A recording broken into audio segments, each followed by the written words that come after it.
I'm Bishop Johnny Banks Sr., the Executive Director of Knock at Midnight. Knock at Midnight is located at 400 West 76th Street in Suite 206. It is good to be back again. We're going to continue in the same vein as last week, talking about the Community Justice Initiative to Know Your Rights campaign, trying to disseminate information and knowledge that will help people that has brushes with the law, or get in contact with the law, may become arrested. What are your rights? What should you do? How should you conduct yourself? This campaign is all over the city of Chicago.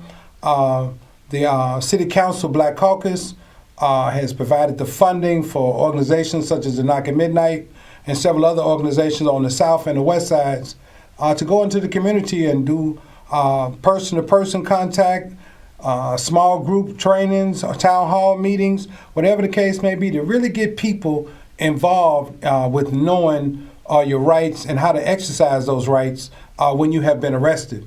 The First Defense Legal Aid, which is the lead agency of this whole project, and let me just put that overhead for you right quick, where it talks about know your rights, and funded by the Black Caucus. We are working in the 6th Ward with Alderman Sawyer, and we talked about what you need to do to become in contact with your rights. And it's amazing that only 1.5% of people really know their rights upon being incarcerated, and we need to work on that. Tonight I want to talk about know your rights, but I want to go a little deeper and deal with the Constitution and the Bill of Rights, and 4 rights in particular that we should become aware of. Now, this is incumbent upon conversations like this being taken a step further, that parents, caregivers, adults can really sit their children down and sit young adults down, no matter where they live at, and really get them to understand we live in a country called America that may not be as kind as it needs to be to all of its citizens, but we should be able to know, or should be able to understand the rights that we have for the citizenship responsibility, so that when we encounter law enforcement, or we encounter any group or organization, that we really understand what our rights are and how do we exercise those rights.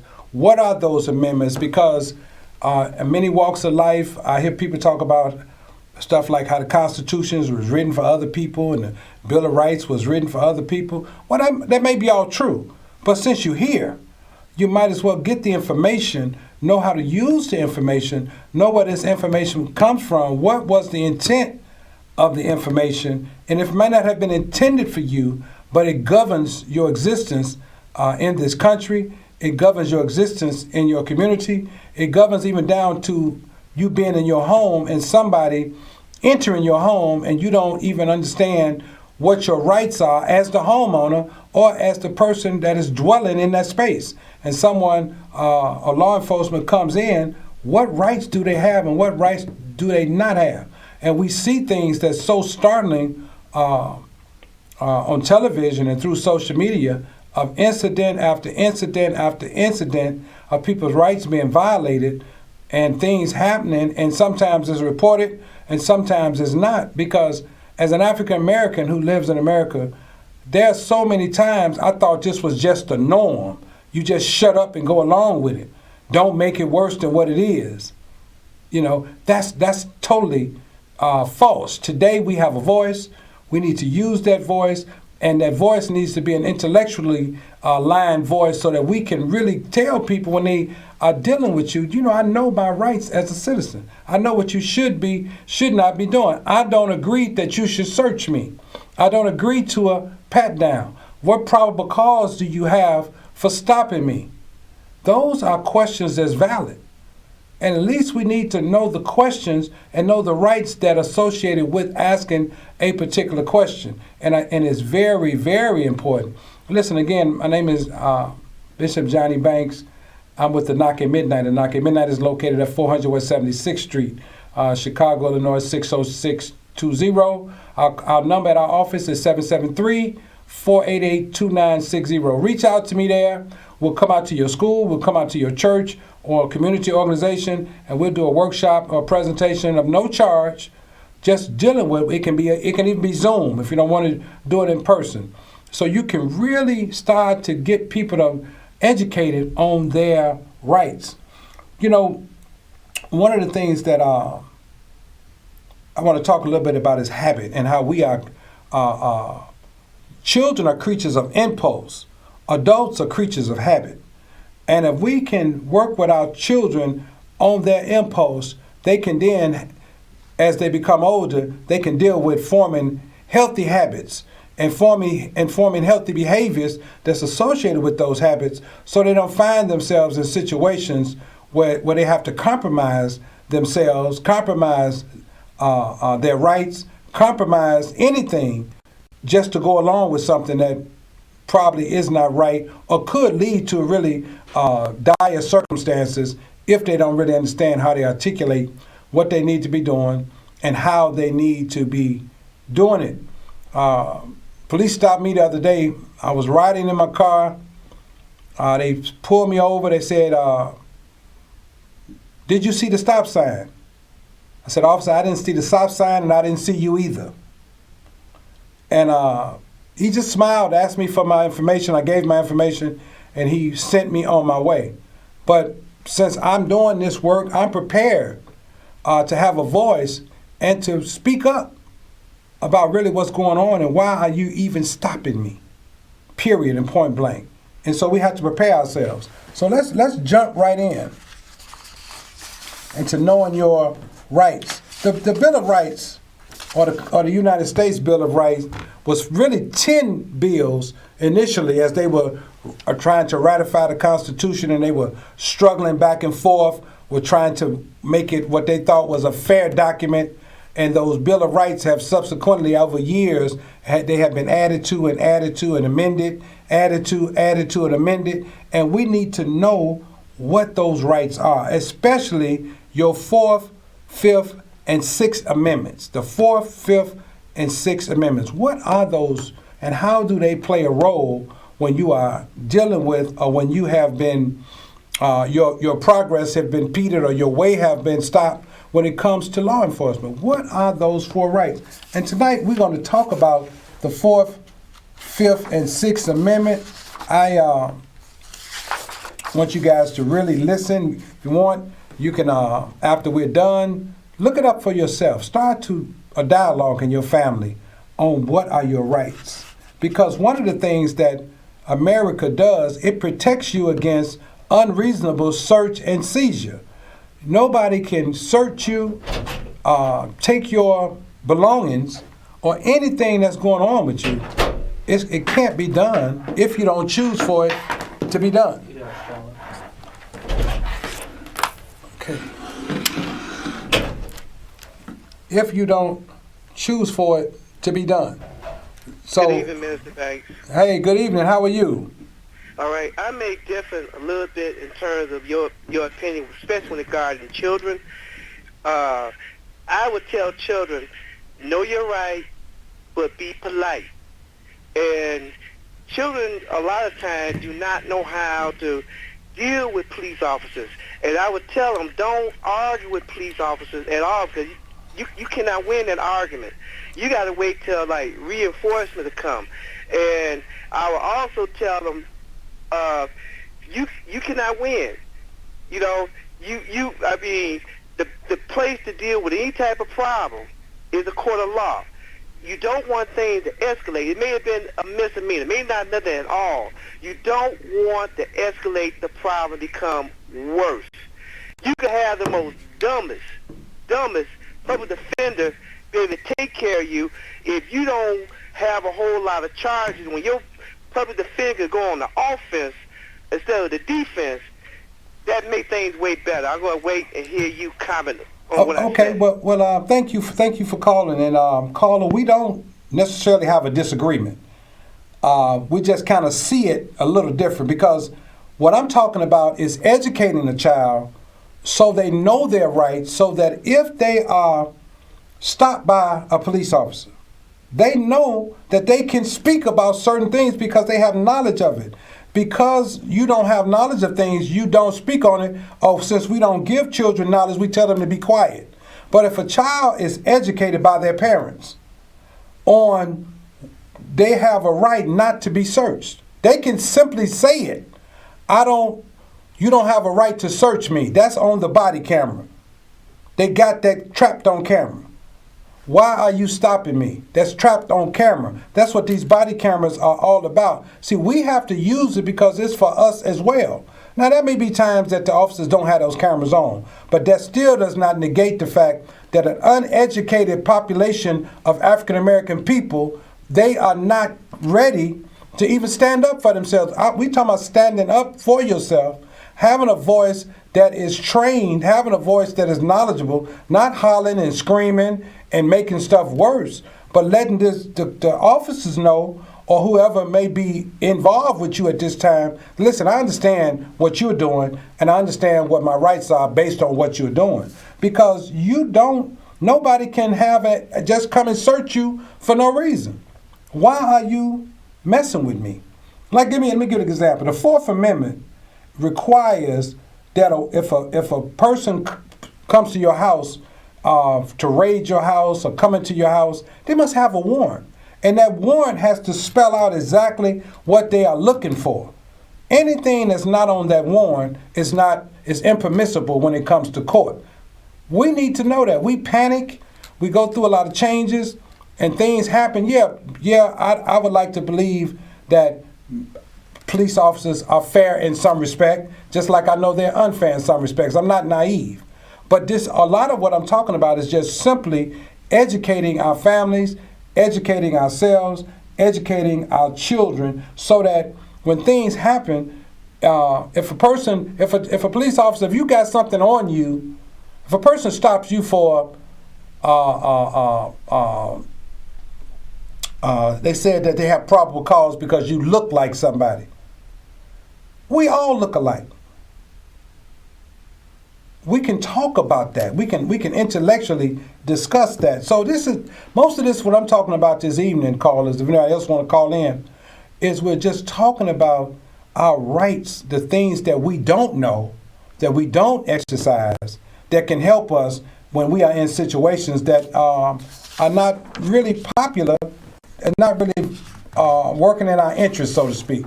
Let me give you a good example.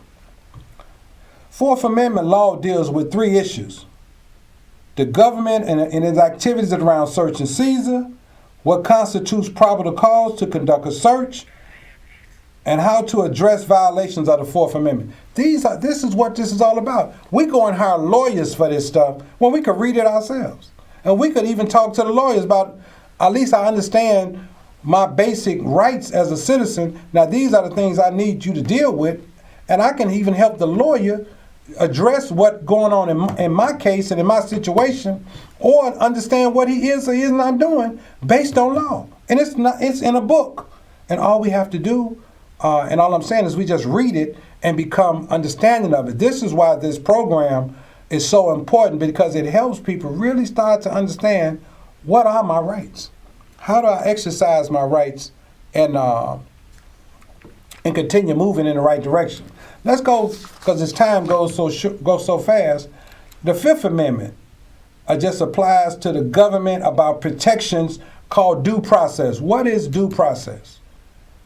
See, this is the things, we hear this stuff all the time. What is due process? What is the law in relationship to me? And it talks about things like one of the major things that deals with felony violations. Like recently, we saw in the news of a police officer. They have overturned several hundred cases. Now, everybody has been beating up the state's attorney about her lack of, or what she is not doing. But we never cheer when people try to get it right. And here's somebody who's been trying to get it right.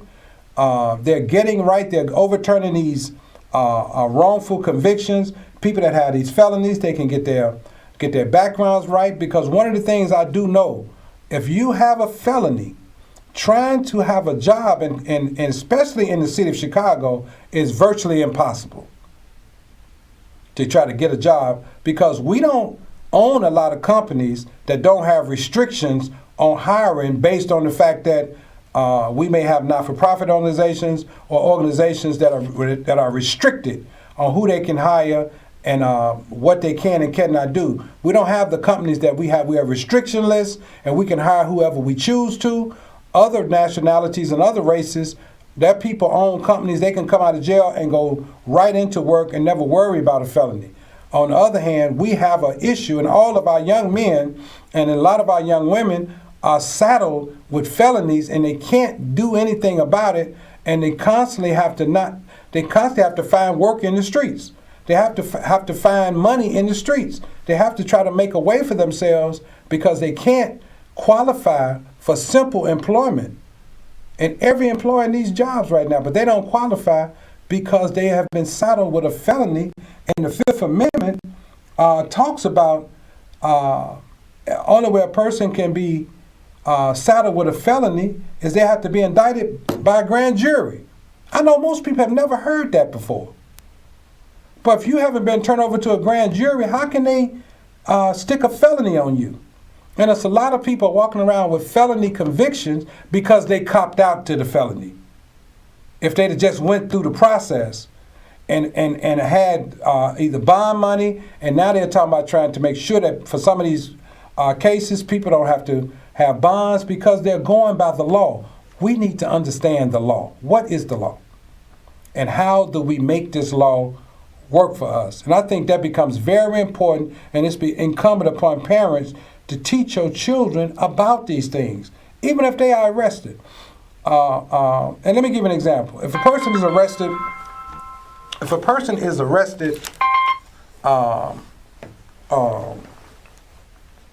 right now, they have a right.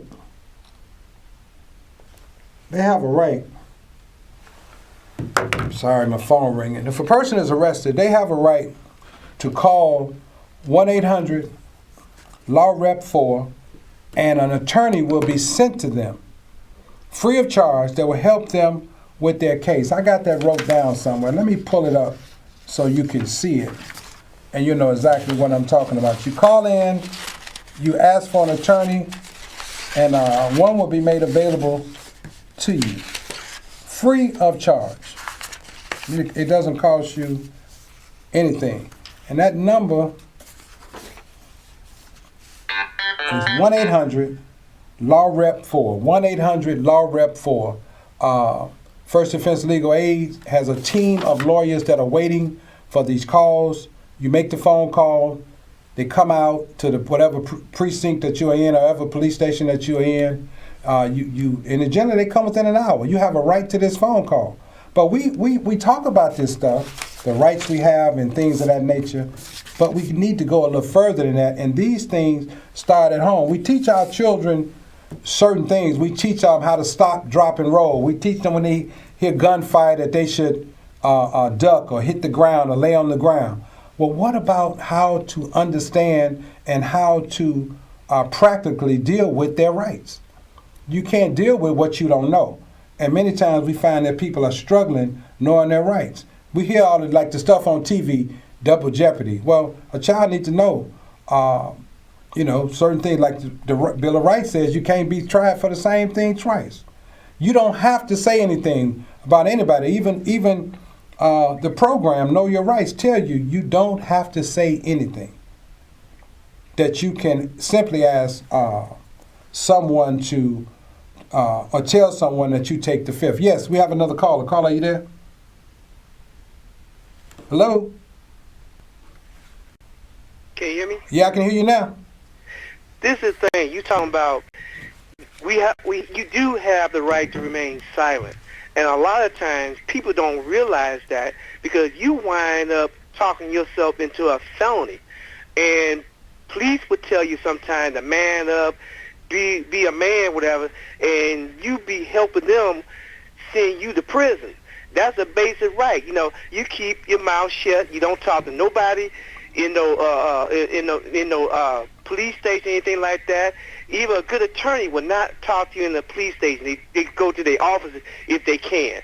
That's a basic right. Keep your mouth shut. Yeah, yes. And caller, it's amazing that most of, and I can only speak for African American, the African American community, and I really can't speak for the African community. I can speak for my experience. And my experience is that many people that understand law are people that were incarcerated and they had time to read the law books and study law while they were incarcerated. What if they had this information prior to being incarcerated or prior to being arrested? What if they really understood due process? What if they really understood that they don't have to say anything? Most of the time what happens is people, when first are accosted by the law or stopped by the law, they become very petrified and afraid because they don't understand what they should say or what they shouldn't say. Should they be quiet? And we have to teach our people to ask the right questions. It's about a series of questions that's being asked, and the stuff that they have to learn that we can teach them. And we went over, just like we went over the Fourth Amendment, the Fifth Amendment, and now we talk about the Sixth Amendment. If you go to trial, it should be speedy. We got people that sit in Cook County Jail for months and months and months and months waiting on a trial. But the Bill of Rights says that you had a right to a speedy trial and a public trial. We don't get that. You should have a jury of your peers. I'm black. I should have a black jury if I committed a crime. A black man goes to jail, he gets a white jury. His lawyer says nothing about that. They are violating his rights. A jury of his peers is not a bunch of people that's 50 because you're 50.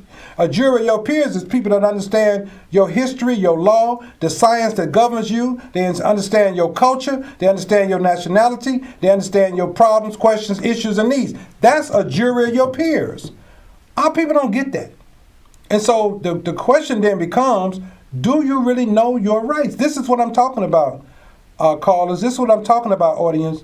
Really, us as a people being a educated around the simplicity of knowing what your rights are, and then how do you use these rights to protect yourself from illegal searches, illegal pat downs. The police just don't have the rights to pat you down. If they stop your car, why are they searching you? Why are they patting you down? That's violating your rights, and you have the right to say, you ain't supposed to be doing this. And we worried about them they gonna slap us, they gonna lock us up. They may lock you up anyway. But if they do, let them know I know my rights. This is the part. We cannot stay afraid when we are put in situations where you really need to be educated and not afraid. And I know that people struggle with what I'm saying, because we are in the habit of being quiet. We be in the habit of being silent about stuff that matters to us. We're in the habit of being silent about stuff that matters to other people. We are the most silent, loud people in America. Talking loud, saying nothing. We have to put that to rest by being educated, by having knowledge, by having understanding of our own health, interests, rights, and needs. By knowing what we need to do and why we need to do it, and then go about making that happen. We can't live the rest of our existence on the planet afraid. We just can't do that. We look at the younger soldiers and the younger queens and kings, and we look at them and wonder what's wrong with them. Nothing is wrong with them. They are no longer afraid to speak up for themselves. Do they go overboard? I don't know. Do they say too much? Probably not. But at least they're not silent about what's impacting their lives and the lives of their children. It is the supposed to be conscious African American people, my age and a little younger, who won't say anything because we are used to being enslaved. We say we're free, but we don't act free. We need to know our rights. We need to get some justice going on. Community justice starts at home. It is our responsibility to, when programs like this come up, to bring them into your churches, to bring them into your homes, to have town hall meetings about them, to have block club meetings about them, to have discussions about them. And you can do this by calling myself, no matter where you live at in the city. Call me. There's somebody that's in your community. I will refer them to you. I'll refer them to your church. And we can get about the business of educating ourselves on really understanding and really knowing what our rights are. We cannot continue to ignore this. My name is Bishop Johnny Banks. I'm the Executive Director of A Knock at Midnight, and we're talking about Knowing Your Right, Community Justice Initiative, sponsored by the City of Chicago Black Caucus in partnership with First Defense Legal Aid, or FDLA. Call in 1-800-4-LAW-REP when you need to be represented by an attorney. They will send an attorney for free. Call me. You can call me at 773-488-2960. I will be glad to assist you, help you work through any questions that you may have, any situations that you may have, or I can direct you to some other legal aid liaisons that we work with that can help you with other things, expungements, that can help you with getting records sealed, that can help you with getting dispositions, things that you may need to work through yourself through getting you out of this system that has your name and your livelihood and freedom hanging in the balance. It is important, you all, that we truly understand the work that has to be done. It can't be just talking. It has to be work. We have volunteered ourselves. We have volunteered our gifts, our skills, time, and our virtue to help any one in the city of Chicago, any surrounding area. Just come in, talk to us, call me. Let's discuss your rights and your citizenship responsibilities when you understand these rights, how to break some of the habits that we have had for years. I mean, we have had these same thoughts for years. It's time to stand up and stop sitting down. It's starting to speak up and to speak out, and not continue to be silent about stuff that matter. Young people are still being murdered. There's people are.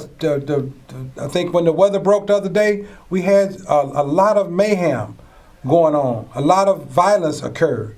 It is not going to stop.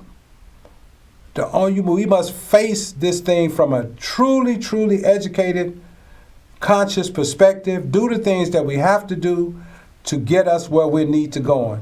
Again, I'm with the Knock at Midnight. The Knock at Midnight's number is 773-488-2960. Feel free to call me. If I'm not there, leave me a message. I'll get right back to you. It's just important, you all. I'll be here next week, and I'll be going a little bit further, and I'll try to chip at this topic and trip at this topic until we can get some kind of understanding. And I appreciate the caller that call in, and I ask anybody else, please call in if you have any information that you need, if there's something that you want to share or something that you want to talk about. We all can join in, because we must educate the generations behind us and on knowing their rights. What are your rights as a citizen in America and a resident of the city of Chicago, that you can be safer by being knowledgeable, you can be safer by being conscious and not being silent. Don't let your silence cause you too many problems, or more problems that you can handle, when you can just speak up for yourself. It matters that you say something about the things that are happening to you and to your family and to your children. Listen, thank you. My time is up. I'll see you next week at 7 o'clock. Be safe, and God bless you.